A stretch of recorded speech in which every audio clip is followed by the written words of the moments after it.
Yeah, and right now,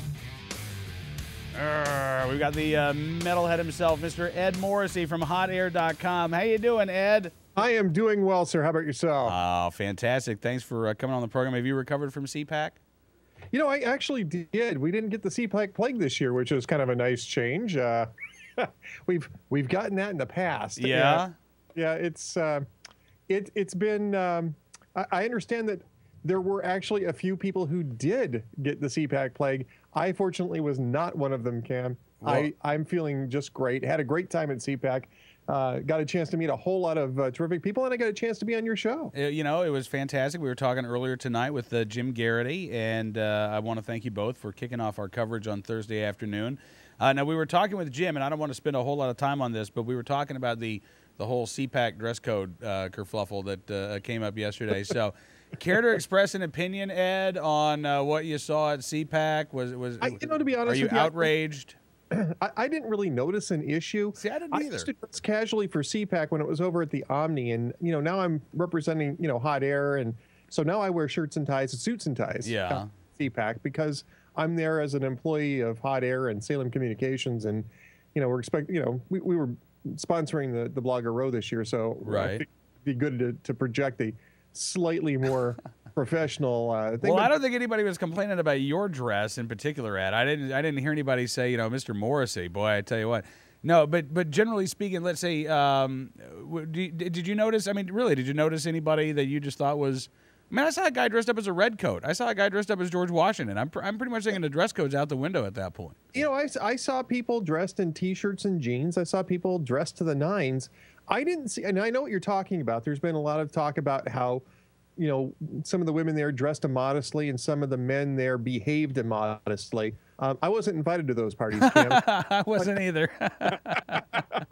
Go figure. I was there with my wife, and we're not exactly known as a couple. A modest people. We're pretty modest folk out here in the Midwest, so.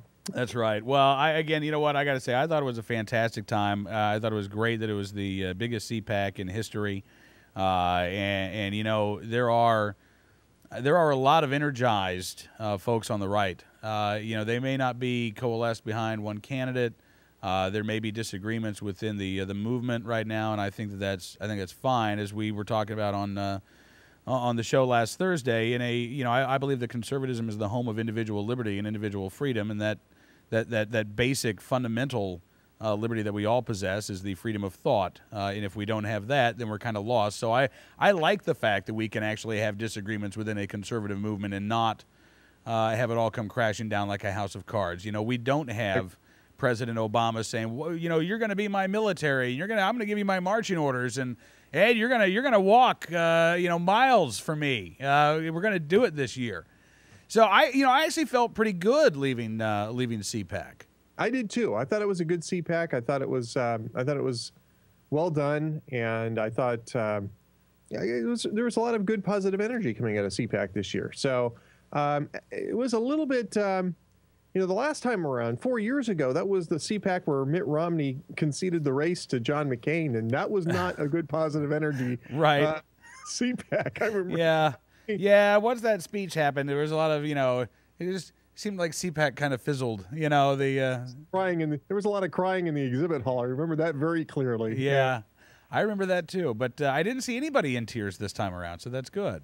No. It was actually a lot of fun. I think everybody had a really good time. All right. Now, I will say David Brock may be choking back a couple of tears this evening. You have been writing about this at hotair.com, following the Daily Caller story, the stories, rather, on Media Matters for America. And thank you for pointing out that Media Matters for America took $612,500 from donors, and we're talking about a couple of donors, to be applied to, quote, gun and public safety issues. So they're going to be writing pro-gun control pieces. They're going to be going after things like NRA News, while at the same time, allegedly, David Brock's personal assistant is traipsing around Washington, D.C. illegally carrying a gun. Because David Brock needs extra protection. And I want to make this really clear.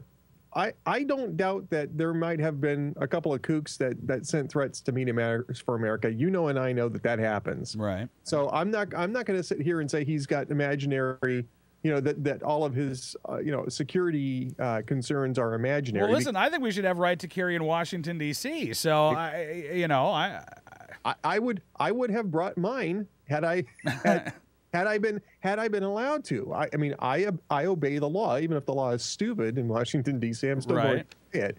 I obey the law here in the state of Minnesota, where the law is thankfully a lot more sane. But yeah, I mean, it's sort of the height of hypocrisy to be having somebody doing an illegal concealed carry because you're concerned about your personal safety, while you're taking $600,000 to do gun and public safety proselytizing out in the public square. I mean, that's just absurd. It's not surprising to me. And I really wish I could remember where this link was. I remember reading this article, and I mentioned it in my post today, about how difficult it is to get a concealed carry permit in California, where I used to. And it's really up to each individual county sheriff as to whether or not you're going to get a permit. It's really completely capricious and arbitrary outside these things. And this one article I read, and it could have been at Reason Magazine, it might have been someplace else, it was saying that one of the few people to actually get a concealed carry permit in the county of Los Angeles was an attorney that did activism for gun control laws. Threats. Well, that's what he told. So the sheriff approved it. And it's one of these things that, protection for me, but not for thee. Look, Senator Dianne Feinstein, very famously a former concealed carry holder in California. She doesn't have her permit now, but she did have a concealed carry license at one point in time in California. And this is the woman who said, if I had had the votes, Mr. and Mrs. America, turn them all in. She would have gone after not just a semi-auto ban in the mid-'90s, but she would have gone after gun confiscation if she thought that she could have gotten it through Congress. So you're right. The hypocrisy is not new, but it is worth pointing out because, again, these are people who say, on the one hand, Ed, why do you need to own a gun? Why do you think that having a gun for self-defense would ever benefit you? While on the other hand, as long as they can outsource their protection to somebody else carrying around a firearm, they're okay with it. Whether it's Rosie O'Donnell or, again, allegedly David Brock, it's gun control for thee, but not for me, as you said. It is. And look, I mean, let's face it. It's not like... my life isn't like that one scene from Johnny Dangerously where he's walking across the street, 85 people are trying to shoot him. I mean, it was a great scene. You carry because A, you want to protect yourself, and B, not because you think you're going to have to protect yourself every day, but for the one day out of your life where it might be necessary. And you hope and you pray that gun never has to come out of its holster. It never has to come out of its pocket unless you're at the range and shooting for fun. Right. And that's what you want. That's the outcome you want. But just in case that's not what's going to happen, you give yourself at least a chance to defend yourself in a bad situation. That's why you carry those things. And especially if you've, like a few of us have in this business, had, a threat or two come your way. Well, absolutely. So where do you think this story goes, Ed? I mean, it's been remarkable that, Media Matters has not responded to this, and all of the other reporters that were named in the Daily Caller stories, guys like Ben Smith from Politico and others, have all just, very cursorily, nothing to it, nothing to see here, move on. Well, does this story find legs? I think that regarding some of the reporters, honestly, I'm not sure that there was a whole lot. I'm not sure that was really a big get in this thing. And I know that we get a lot of stuff from a lot of people, and some of it we find interesting, and so some of it we use, and some of it we don't use at all. And people send us stuff all the time, and Media Matters, for the most part, not only sends us stuff out, but it puts it up on its website too. So it's not like this is big secret communications going on with these guys. Right. I think the big story here is the coordination at the White House with Media Matters for America and some of the actions that took place as a result of that. And I think the biggest story of this, and the Daily Caller is doing a great job on this. Tucker Carlson, really, I mean, just, standing ovations for Tucker Carlson on this. Great job. But I think the big story out of this was the fact that the Media Matters for America was having all this great access to people at the White House. That was in the first part of the story. Yeah. Same time that they are attacking journalists that were criticizing the administration, which raises all sorts of questions about whether or not the White House is using Media Matters as a sock puppet to try to silence reporters that are reporting on stories that are critical or put the administration in a bad light. And then the second piece of that was the war on Fox News, because yesterday's piece by the Daily Caller was talking the memo that was sent out by Carl Frisch on September 29th, 2009, saying, you know what we really need to do? We need to declare war on Fox News because the progressive movement needs an enemy. And now that we control, both chambers of Congress and the White House, we're going to have to pick Fox News as the enemy. And within days of that memo going to David Brock, I almost said David Brooks, it's not the same. David Brock. And I think Eric Burns is the name of the president of MMFA. Yeah. Within days of that, the White House launches a war on Fox News. Now, that looks an awful lot like coordination, and it sort of prompts the question, right?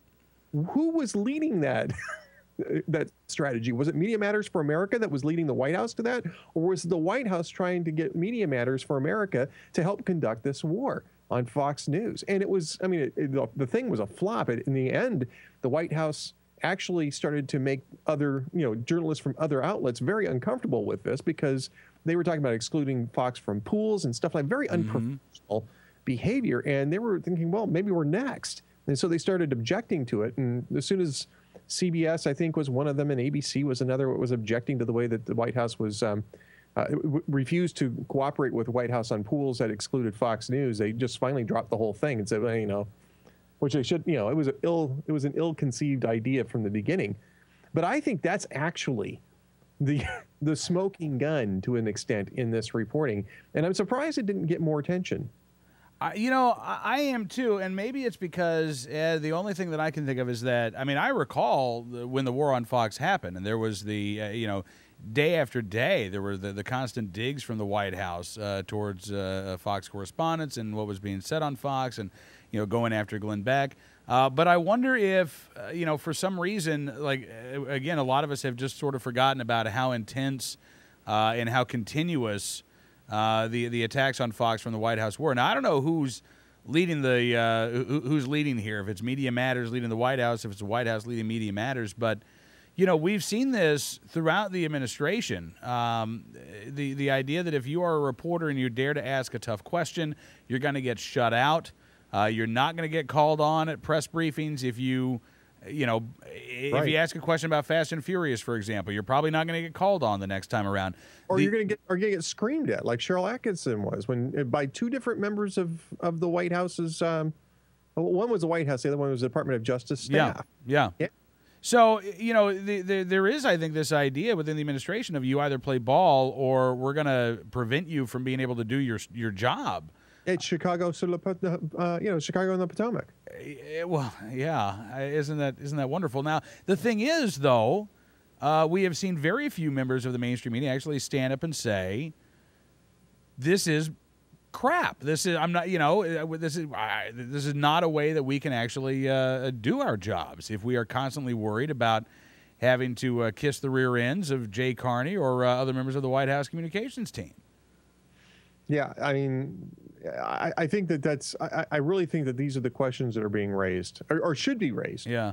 Looking at this Daily Caller expose, and it's been a little disappointing that those questions aren't being asked at a higher volume, because I think that's really I think it's the coordination between Media Matters for America and the White House that is the big story in this. Well, I do too, especially when I'll tell you another thing that I think a lot of people probably forget or don't really connect this to, but journalists. We've already seen, a lot of pundits and reporters on the left like to get together and talk about how these stories are going to be covered, what inconvenient facts may, be left out. So we already know that in a way there's coordination within the left-leaning circle of journalists. Now we just expand it out to, again, this sort of spin factory of Media Matters for America and the executive branch of our government, all deciding, the news that, by and large, Americans are going to see in the mainstream sources out there. And remember who it was that exposed journalists too? It was Tucker Carlson. That's right. Yeah. That's right. Because they didn't let him in. See, you don't want to mess with Tucker. I think if they look back on it, they probably should have let him in. I think you're probably right. But I mean, obviously, he's been going after this. This is important stuff, and it's like journalists in terms of the Media Matters and the White House relationship. Not so much about the reporters that were named in that first thing, because that was the part that was missing, was the sense of there was nothing that said that these guys were coordinating some sort of secretive effort like they were with journalists. Right. They were basically getting fed stuff by Media Matters and using some of it. I mean, I get fed stuff by other people and I use it too. I mean, it's just sort of the nature of the business. Well, yeah, but nobody tells Ed what kind of spin to put on your stories. Nobody does it twice. That's right. And nobody puts Ed Morrissey in the corner either. Ed, as always, sir, real pleasure having you on the program tonight. Enjoy the rest of your week. What's the weather like in the balmy Twin Cities area right now? You have to be balmy to be out here, I think. But it's actually not bad for this time of year. It's about 32 degrees outside. So that's nothing. I'm sure James Lilix is sunning himself in his yard, or at least he was earlier today. Probably 32 degrees. Probably true. All right. Well, listen, Ed, have a great evening, sir. We'll talk to you again very soon. Thank you very much, Cam. Great being on.